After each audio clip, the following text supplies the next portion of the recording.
You're watching HuffPost Live, and I'm Nancy Red. In 1947, Jackie Robinson made history when he took the field for the Brooklyn Dodgers. He broke baseball's color barrier. Today, LGBT equality is a major cultural issue. So are we ready for another historical event when the first openly gay man takes the field, or the court, or the ice? Who knows? But joining us to discuss, we have Wade Davis Jr., former NFL player and LGBT activist. Wade, can you give me and viewers a little bit of context? Can you tell us about your experience? So when I was playing, I wasn't ready to come out. You know, I didn't have any context about what it meant to be a gay man. So it wouldn't have mattered how much money I would have made by being the first out gay athlete. I just wasn't ready for myself. And I think that we often forget that coming out is a very individual process. So for people to be asking a gay athlete to come out, I think we're actually asking the wrong question. Like, when are there going to be more Chris Cluey's out there? Yeah. When is it going to be, you know, the next big time football player to come out and say, I'm against homophobia? You know, like that should be the actual search, you know, like, so the question should be changed. Instead of saying, when is it going to be their first gay out athlete? Is it when there's going to be more straight allies out there, you know, so that the culture changes, so that if a player does come out, it's not a big deal. You know, if Peyton Manning and Eli Manning and all these actual top players say, you know what, I'm okay with having a gay teammate, you know, then it would make it easier for a player to want to come out. So I think that we have to change the actual question and say, who's going to be the next Chris Cluey? You know, that should be the next question. I think that we're entering kind of a day and age where sexuality isn't as important as we think, you know.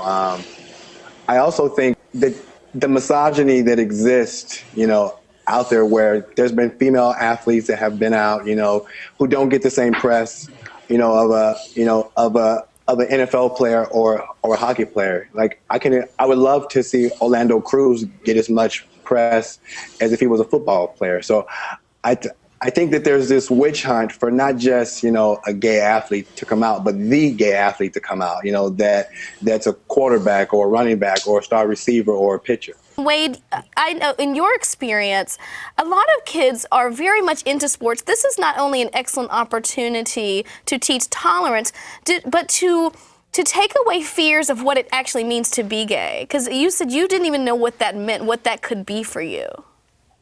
Yeah, I think oftentimes that we don't have models, you know, like I didn't have another athlete who was out, who was gay, whether he was playing or he wasn't playing. So that was a big issue for me because, you know, I was raised, you know, with these gender norms, and, you know, so I thought that being an athlete and also being gay didn't match. So how could I be both? You know, so I was like, there's got to be something wrong with me, you know. So I think that having these conversations, having this open dialogue about not only what it means to be a gay person, but also just a human being, you know. I think that we're just having more of these conversations. It'll make it easier for the next Wade Davis, so he's not worried about his masculinity. And I also think that we need to change the idea of what is masculine. You know, like, are you masculine if you play football? You know, maybe being a good father is masculine, or paying your bills on time, or seeing some lady like going up the stairs and helping her out. You know, I think that we need to just start changing the idea of what is masculine, and then you'll see more young kids start to come around and not having to worry about playing sports in order to prove their masculinity. We just have to, again, redefine what it means to be a man, you know, and those are conversations that have to happen from a very early age with mothers and sons and fathers and sons, so that when a kid is in high school, he's not using certain terms that make any kid feel as if he can't be an athlete and be gay.